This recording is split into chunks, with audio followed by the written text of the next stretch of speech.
We're still hanging out with the beautiful and talented LisaRaye McCoy and Monique Coleman. Now, I have to say, Monique, you have a children's book, and I love the title, Affirmation Alphabet. Yes. Tell me all about it. Yeah, so Affirmation Alphabet takes kids through the alphabet, and it's really an opportunity for parents to affirm their children and to speak life over them. And it's to help kids to realize that everything that you have is already inside of you. So often I think we grow up and we're seeking elsewhere to fill us, but we already had it as kids. I think every child is a genius. And so it's like, A is, I'm amazing, I'm awesome, I'm aligned to my highest good, and so on. And I'm looking for a publisher right now, so call me. Well, I want to get the first copy for my grandbaby. So make sure that I do. So the biggest thing we want to talk about is greed. I mean, it's sultry, there's so much darkness to it, it's got a lot going on. How are your characters connected? Like, we got so excited, we're like, greed is so dark. It's like, yes, you know?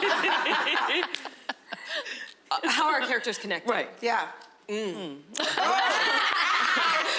a sudden we were like, even if she wasn't connected, my character makes her connected. Honestly. My character reels her in, like, come here. Okay. Yes. And my character is a somewhat insecure but ambitious young woman who sees this stunning lady who is just so established, and she wants to know how she got that life. And as I start getting lured in and seeing behind the veil, I start to learn that things are not always on the up and up, and I start making some poor decisions. Yeah, I'm the big bad wolf in this, you know, and I had so much fun. No, but like, she really did, though. She had too much fun. I know. And people were like, you've done this before. I was like, no, but yeah, but okay, so all right. You know? Can you tell? Yeah.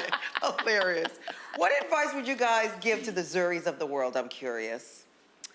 I'm a favorite of making mistakes. You know what I mean? You have to learn firsthand. You can tell me, but unless I experience it for myself, you know, when you go through something devastating or pain, you won't go through that anymore. You're gonna go through many other things, but not that.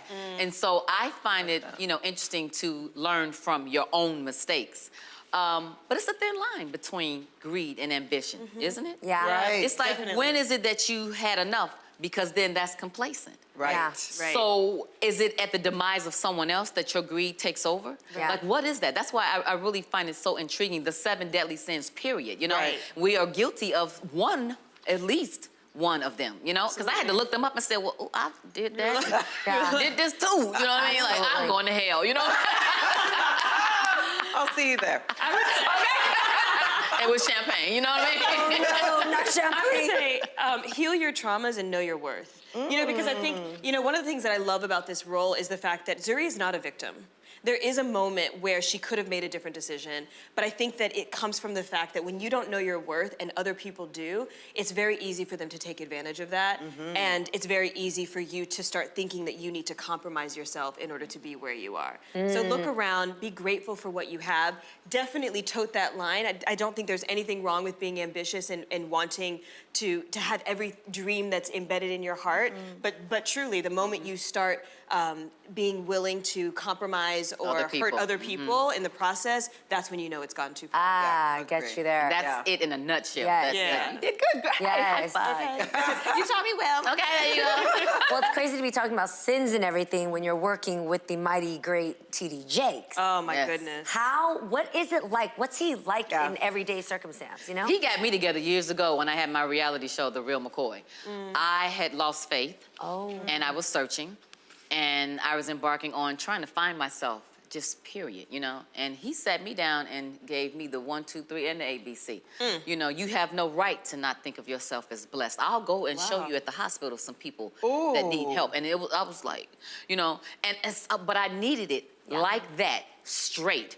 And he helped me get up and up on the arrow, you know, and hence I've been baptized for almost 10 years and changed my life. And, you know, still making mistakes, you know what I mean? You're but human. that's life, you know what I mean? And so to get a chance to work with him in his production, for me was like, oh, I'm doing something right, Mom. Look, I may go to heaven, you know?